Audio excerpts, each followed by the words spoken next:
Et je vais commencer par ce que j'ai appelé la théorie des mondes. La première chose qu'il faut faire, parce que quand on expose sur la civilisation pré-adamique, ce que les gens disent, c'est que Adam est le premier homme. Un verset ne s'utilise pas comme on veut. Un verset s'utilise dans un contexte. Et le problème, c'est que beaucoup de gens utilisent les versets de Adam, qui est le premier homme, mais l'utilisent en dehors de leur contexte. Ce qu'il faut faire avant de bien comprendre ce que la Bible dit, c'est qu'il faut comprendre le contexte chronologique de la Bible. On ne peut pas déposer un verset dans la Bible si on ne sait pas à quelle époque ce verset a été écrit ou pour quelle époque ce verset a été écrit. Ce que les gens ne font pas, avant d'utiliser les versets bibliques, ils ne font pas une chose, c'est qu'ils ne divisent pas droitement les Écritures. Ce que j'ai fait en premier, j'ai mis un tableau que je vais vous mettre en live. La Bible raconte 4 mondes. Je dis monde, mais je peux dire aussi création. Donc il y a 4 créations du monde, en fait, en griffe. Donc quand je dis création, c'est création, destruction, ensuite création, destruction, etc. Il y a 4 mondes dans la Bible. Le monde d'Adam n'est pas le premier monde. Et on va le prouver dans la Bible. Il y a eu un monde avant Adam. Donc, je l'ai appelé l'ancien monde. Le second monde, c'est le monde d'Adam. Le troisième monde, c'est le monde du royaume qui va arriver après Apocalypse chapitre 19 et 20. Donc après la grande tribulation, il va détruire et il va établir un monde qui va emmener un règne millénium, donc le règne de Christ pendant 1000 ans. Après Apocalypse 20, dans Apocalypse 21, le monde est encore détruit et de nouveaux cieux et une nouvelle terre apparaissent. Donc ça c'est le dernier monde dont la Bible nous parle dans Apocalypse 21 et 22. Une civilisation, c'est un monde organisé. Et pré-adamique, ça veut dire que ça existait avant Adam. Donc l'enjeu de cette question ici, c'est est-ce qu'il a existé un monde qui a vécu organisé avant Adam? Si oui, alors il a existé une civilisation pré-adamique. Et on va voir que la Bible enseigne clairement qu'il a existé une civilisation pré-adamique. Genèse chapitre 1, verset 1 dit « Au commencement, Dieu créa les cieux et la terre. » Le verset 2 dit « La terre était informe et vide.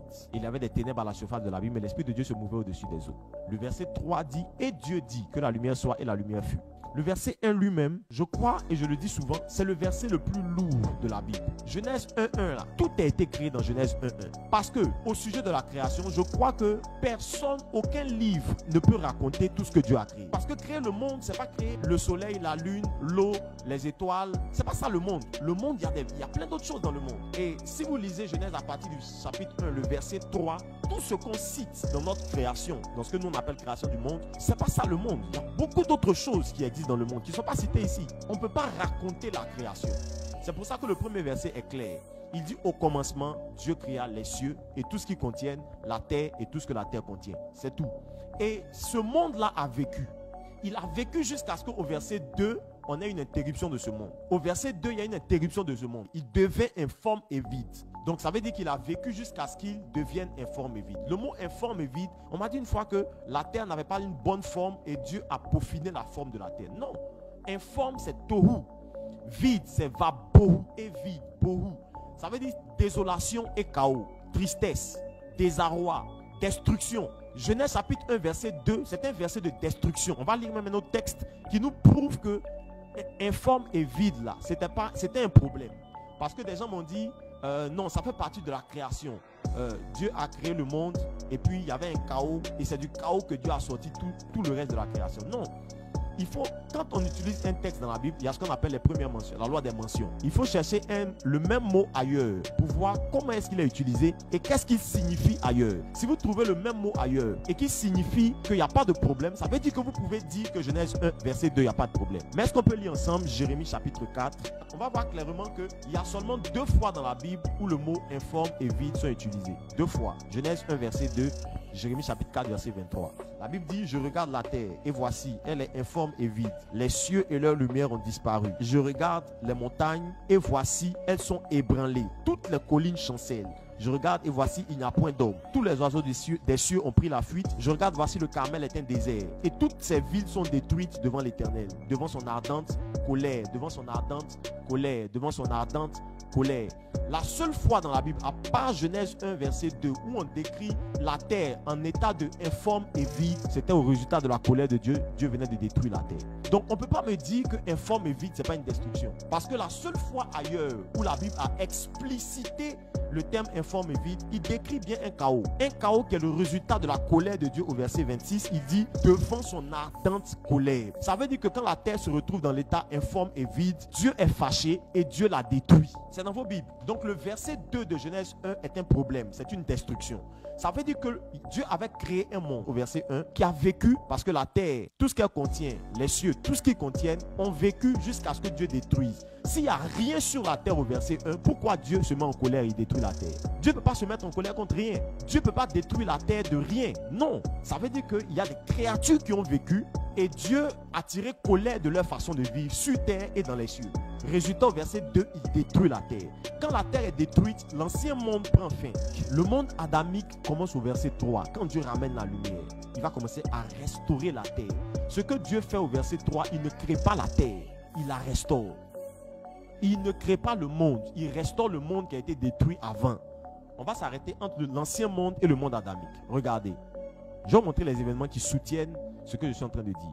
Et d'ailleurs, beaucoup de choses que nous-mêmes on prêche, sans le savoir, on est en train de dire aux gens qu'il existait un monde avant Adam. Quand on prêche la rébellion de Satan, j'ai fait une publication il y a quelques semaines ou quelques mois sur la rébellion de Satan. Tout le monde s'est enflammé. La publication était pourtant simple. On croit tous que Satan s'est rébellé. Nous tous, on y croit. On le prêche tous. Mais si on prêche la rébellion de Satan, on ne peut plus nier qu'il existait un monde avant Adam. Parce que cette rébellion-là, chronologiquement, dans le temps-là, on la place où?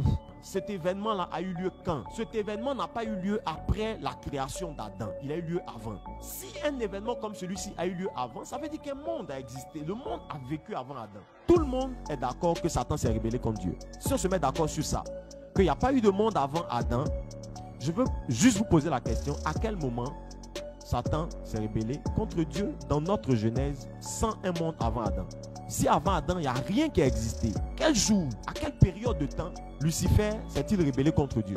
Parce que la Bible, vos Bibles ne racontent pas une rébellion dans Genèse. Dans nos Bibles, il n'y a pas de rébellion racontée dans Genèse. Pourtant, on est tous d'accord sur ça. Satan s'est bel et bien rébellé. Mais à quel moment? On va lire Ézéchiel 28. Il y a 3 versets qui racontent la rébellion de Satan. Ce sont 3 versets prophétiques. Parce que tout ce qui n'est pas raconté comme une histoire, il n'y a que les prophètes qui peuvent nous la raconter. Parce que les prophètes, le prophétique a la capacité d'aller dans le futur, il a aussi la capacité d'aller dans le passé.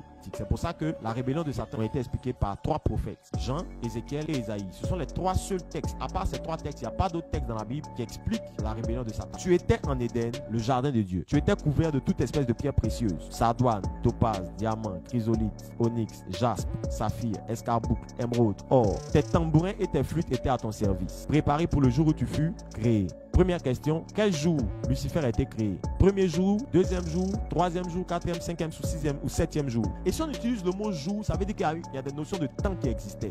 On est dans le temps. Le temps commence au verset 1. Au commencement, Dieu créa. C'est là le temps commence. Voici la deuxième chose. Verset 15. Tu as été intègre dans tes voies. Depuis le jour où tu as été créé, jusqu'au jour où l'iniquité a été trouvée chez toi. Ça veut dire que Lucifer n'a pas seulement un jour où il a été créé. Il a eu le temps d'être créé un jour. Il a eu le temps de vivre bon jusqu'à ce que le mal soit trouvé dans son cœur. Cette période de temps-là, c'est où dans la Genèse? Le jour où il a été créé, jusqu'au jour où il devient mauvais. Ça veut dire qu'il a vécu. Il a eu un temps où il a vécu bon, jusqu'à ce qu'il devienne mauvais. Dans votre Genèse. Parce que nous, quand on découvre Lucifer dans Genèse avec Adam, il est déjà méchant. Il ment à son épouse, il le pousse à tomber dans le péché, etc. Donc il est déjà méchant. Ton cœur s'est élevé à cause de ta beauté. Tu as corrompu ta sagesse par ton éclat. Je te jette par terre, je te jette par terre, je te jette par terre.